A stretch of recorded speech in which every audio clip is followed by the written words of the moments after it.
Bonjour tout le monde, bonjour à toutes et à tous et bienvenue sur ce nouvel épisode de mon podcast Study French. Alors aujourd'hui, dans ce nouvel épisode, on va parler de 2 secrets, de 2 astuces pour parler français comme un natif. Vous êtes prêts? C'est parti! Alors, avant que je commence, je voulais juste vous dire, vous êtes nombreux et nombreuses à me demander les transcriptions de mon podcast. Je voulais m'excuser, je suis un petit peu en retard. Les transcriptions devaient arriver plus tôt, mais j'ai pris du retard, alors je m'excuse. Merci beaucoup pour votre patience. Je ferai une annonce par email quand les transcriptions seront disponibles et je les ajouterai.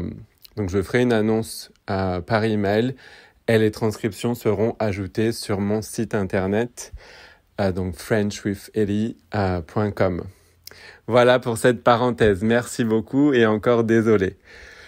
Alors donc 2 secrets pour parler français comme un natif. Le premier secret, ça va être, vous savez quand vous, par exemple, je vais partir d'un exemple. Si vous dites, je vais acheter les cadeaux de Noël en décembre, point. Je les achèterai dans un mois. Donc les, ici dans cette phrase, les, LES, remplace les cadeaux. Donc cadeau, c'est un nom qui est remplacé ici par les, LES.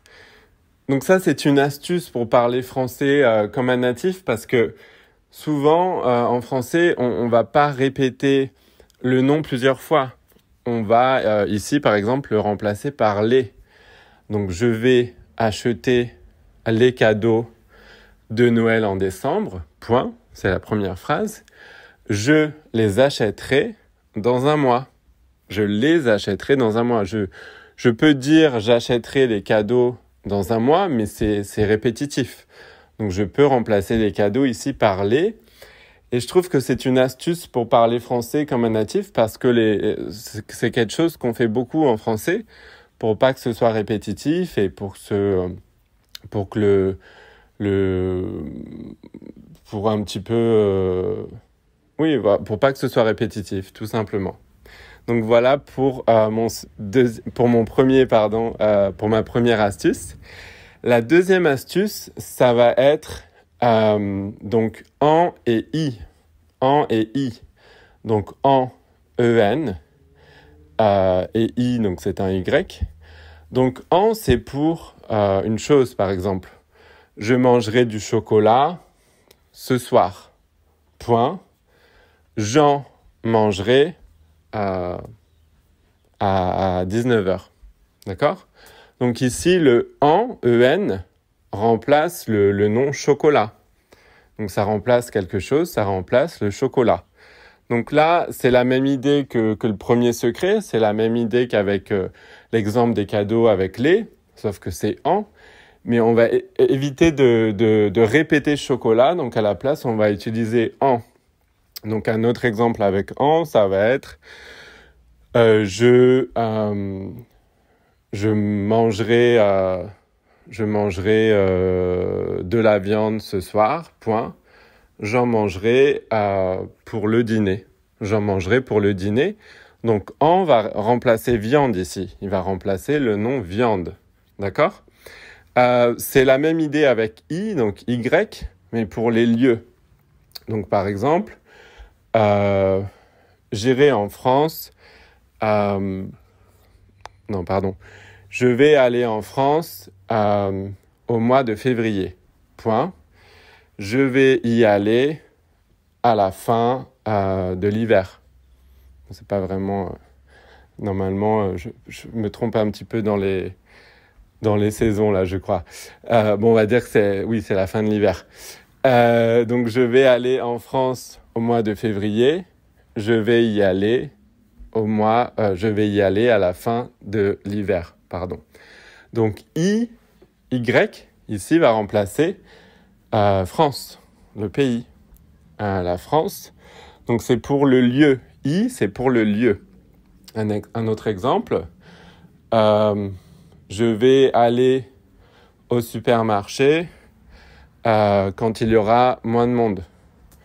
Je vais y aller ce soir vers 20h quand le magasin sera un petit peu plus vide.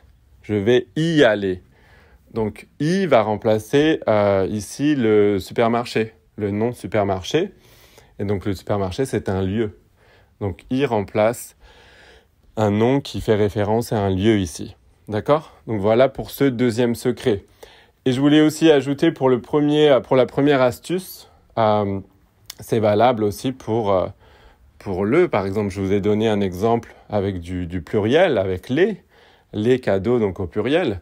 Mais c'est valable aussi au singulier. Donc, par exemple, je prends mon chauffage électrique avec moi en vacances. Point. Je le prends pour m'assurer qu'il fasse chaud là où je suis. D'accord ? Donc, le va remplacer le nom masculin singulier chauffage ici. Donc, c'est du masculin, le, et c'est au singulier. Pareil pour là. Si je veux vous donner un exemple au féminin, je regarde la bouteille d'eau qu'il y a en face de moi, là maintenant tout de suite, point. Je la regarde. Donc bouteille d'eau, la bouteille, c'est un nom singulier féminin. Donc là, ici, va remplacer, pour éviter la répétition, là va remplacer ce nom singulier féminin. Donc là, c'est pour le féminin. Sinon, on peut avoir j'écoute la nouvelle chanson d'Angèle, point. Je l'écoute car je l'écoute car elle est très bien. D'accord ? Je l'écoute car elle est très bien. Donc le L apostrophe, j'écoute quoi ? J'écoute la nouvelle chanson d'Angèle. Le L apostrophe ici va remplacer chanson, le nom féminin singulier chanson, mais parce que écoute commence par une voyelle, donc un E accent aigu ici là en l'occurrence. Pour cette raison, parce que écoute commence par une voyelle, on va pas utiliser la. On va pas dire je la écoute. On va dire je l'écoute parce que voilà, quand le verbe ici commence par une voyelle, il faut utiliser le L apostrophe. Voilà pour ces deux secrets. J'espère que c'est clair. Merci beaucoup de m'avoir écouté et je vous dis à très très bientôt pour un nouvel épisode. Merci. Au revoir.